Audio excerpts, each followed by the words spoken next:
2025 সালের 21 জুলাই ঢাকার উত্তরা এলাকার মাইলস্টোন স্কুল অ্যান্ড কলেজে বাংলাদেশ বিমান বাহিনীর একটি প্রশিক্ষণ যুদ্ধবিমান দুর্ঘটনায় পড়ে। অনেকেই দাবি করছেন পুরনো মডেলের বিমান দিয়ে প্রশিক্ষণ দেওয়ার ফলেই এই ধরনের মর্মান্তিক দুর্ঘটনা ঘটেছে। কেউ কেউ একে দ্বিতীয় বিশ্বযুদ্ধকালীন যুগের প্রযুক্তির সঙ্গে তুলনা করে সমালোচনা করছেন। এই বিমানটি পুরনো মডেলের হওয়ায় বর্তমানে কিছু সীমাবদ্ধতা রয়েছে। আজকে আমরা জানব F7 BGI যুদ্ধবিমানে কি কি সীমাবদ্ধতা রয়েছে। বাংলাদেশ বিমান বাহিনীর অন্যতম পুরনো ও বহুল ব্যবহৃত যুদ্ধবিমান হল F7 BGI। এটি মূলত চীনের চেংদু F7 এর একটি উন্নত সংস্করণ, যার ভিত্তি সোভিয়েত ইউনিয়নের MiG-21 ডিজাইন। যদিও এটি কিছু আধুনিক সংস্করণ পেয়েছে, তবুও আধুনিক যুদ্ধক্ষেত্রে এর অনেক সীমাবদ্ধতা রয়েছে।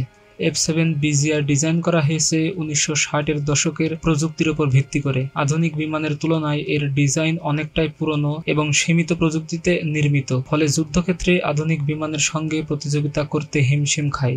বর্তমান যুদ্ধ বিমানের একটি বড় গুণ হল রাডার ফাঁকি দেওয়ার ক্ষমতা, কিন্তু F7 BGI-তে কোনো স্টেলথ প্রযুক্তি নেই, ফলে এটি সহজেই শত্রুর রাডারে ধরা পড়ে।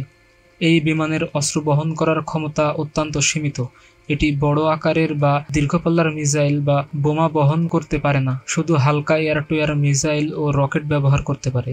F7 BGI-তে আধুনিক মাল্টিমোড রাডার নেই, এর ফলে এটি শত্রু শনাক্তকরণ ও দূর থেকে টার্গেট করার ক্ষেত্রে দুর্বল।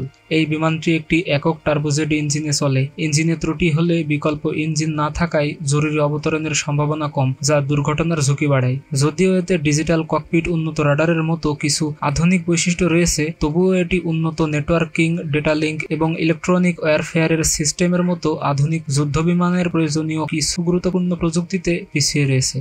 F7 BGI এখনও সীমিত সক্ষমতায় কার্যকর থাকলেও এটি একটি মধ্যবয়সী প্ল্যাটফর্ম বা আধুনিক যুদ্ধক্ষেত্রে টিকে থাকার জন্য পর্যাপ্ত নয়।